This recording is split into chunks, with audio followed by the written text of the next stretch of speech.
महाराज जी हिरण्याक्ष कौन था?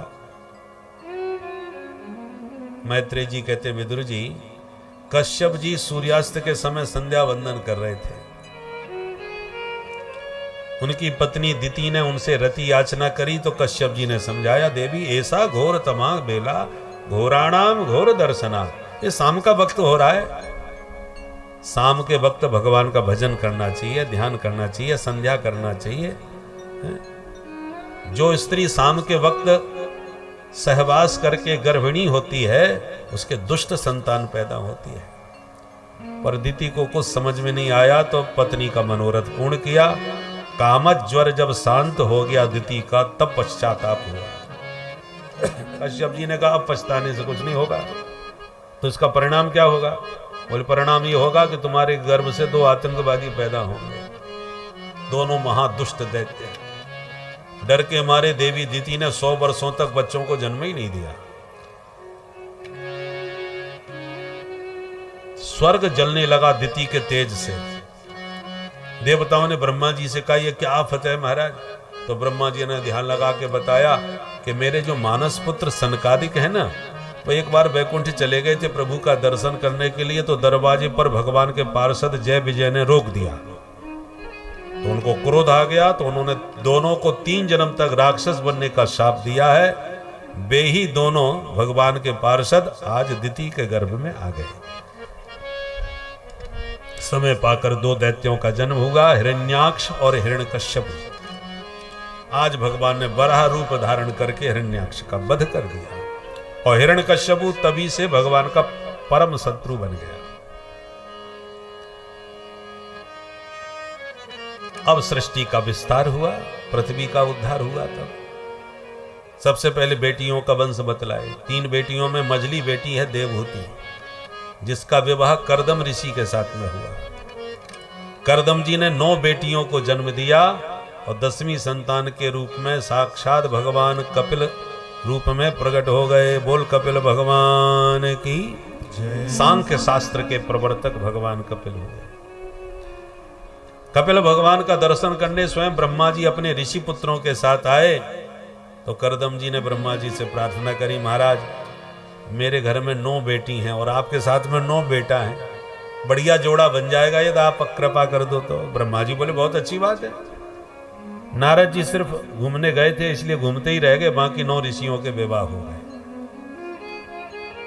बड़ी बेटी कला देवी का विवाह मरीचि मुनि से कर दिया, दूसरी बेटी अनुसुईया का विवाह अत्रि मुनि से कर दिया, तीसरी अरुंधति का विवाह वशिष्ठ जी से कर दिया, चौथी ख्याति का विवाह भृगु जी से कर दिया, शांति का विवाह अथर्वणी जी से, क्रिया का विवाह क्रतु जी से, हविर्भू का विवाह पुलस्त जी से। ऐसे सब बेटियों का विवाह करके विदा कर दिया। और कर्दम जी ने कहा देवी जी बेटियां ससुराल गईं और बेटा तुम्हें दे दिया, जिम्मेवारी पूरी हुई, अब अपने राम चलते हैं।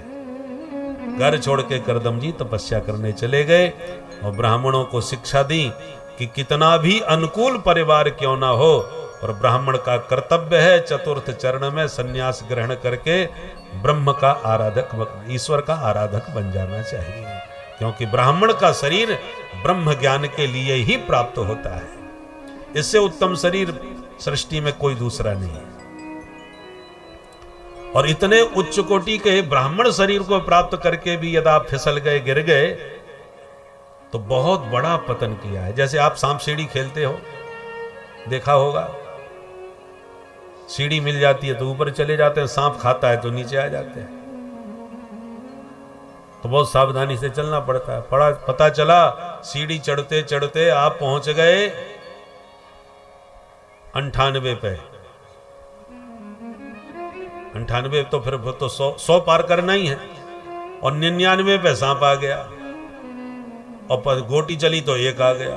अब 99 ने सीधे खा करके तुम्हें 10 पे उतार दिया, 1 अंक से चूक गए, तो कितना बड़ा पतन हो गया। पूरा खेल दोबारा खेलो। उसी प्रकार ये सारा संसार सांप सीढ़ी का खेल है।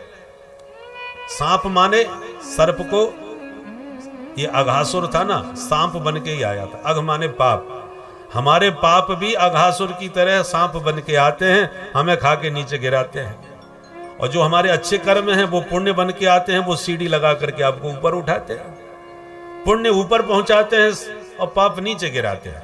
पाप से पतन और पुण्य से उत्कर्ष, ये है सांप सीढ़ी। कोई अच्छा प्रबल पुण्य आ गया तो कोई सदगुरु अच्छा मिल गया और शुभ कर्म हो गए, आपको ऊपर उठा दिया। और तब तक कोई अशुभ अमंगल पाप उदय हो गया, उसने पटक के नीचे गिरा दिया। मधुसूदन सरस्वती पाद बहुत बड़े अद्वैत के आचार्य, काशी के महापंडित,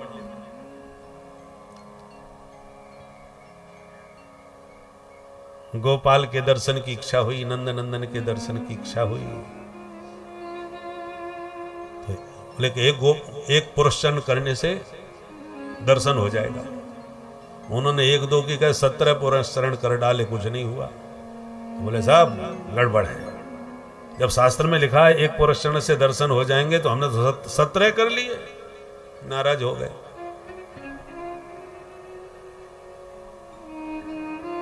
तो जब भैरव की आराधना करी, फिर भैरव बाबा तुरंत प्रकट हो गए। मांगो क्या चाहते हो, पर दिखाई ना पड़े। मांगो मांगो की तो आवाज आवे, परंतु किससे मांगो वो दिखाई कोई ना पड़े। बोले भाई सामने तो आओ हमारे। तब भैरव बाबा बोले भाई तुमने 17 पुरस्चरण किए हैं, इसलिए तुम्हारे सामने आने की हमारी हिम्मत नहीं है। तुम हमसे क्या चाहते हो ये बताओ। तब समझ में आया पुरस्चरण में दम तो है भाई, भैरव बाबा सामने नहीं आ पा रहे। अच्छा ये बताओ, अपनी समस्या सुनाई कि हमने इतने पुरस्चरण किए, कुछ हुआ क्यों नहीं, आप ही समझाओ हमें। तो बोले पीछे देखो, दिखाया 17 बड़ी बड़ी विशाल चिताएं जल रही थी मणिकर्णिका घाट पर। ये क्या मामला है? बोले तुमने जो अशुभ अमंगल ब्रह्म हत्याएं की थी पूर्व की, वो बाधक बन रही थी, आपने एक एक पुरस्चरण से वो पातकों को भस्म किया। अब एक पुरस्चरण और कर लो, सही मामला बन जाएगा। जब एक पुरस्चरण किया तो तुरंत भगवान बंसी हाथ में लिए मंद मंद मुस्कुराते प्रकट हो गए। बोल बंसी वारे की जय। पहले तो नाराज हुए, जब भगवान ने दिखा दिया कि देखो मेरे लिए तो एक ही बचा ना, बाकी तो सब तुम्हारे अशुभ अमंगलों को दूर करने में लग गए पुरस्चरण, मैं तो एक ही पुरस्चरण में आया हूं। तब गदगद होके फिर उनकी स्तुति कही। वंशी विभूषित करांडव नीरदाभा, ये श्लोक बड़ा प्रसिद्ध है जो मधुसूदन सरस्वती जी का ही है, जिसमें उन्होंने गोविंद की फिर झांकी का वर्णन किया। तात्पर्य यह है कि पाप हमें गिराते हैं तो पुण्य हमें ऊपर उठाते हैं। और आपने निश्चित रूप से कोई बहुत बड़ा पुण्य किया था, जिस पुण्य की सीढ़ी ने सर्वोत्तम शरीर आपको ब्राह्मण का दे दिया। अब आप संसार की इस सीढ़ी पर सर्वोच्च शिखर पर बैठे हुए हैं, विप्रकुल शिरोमणि।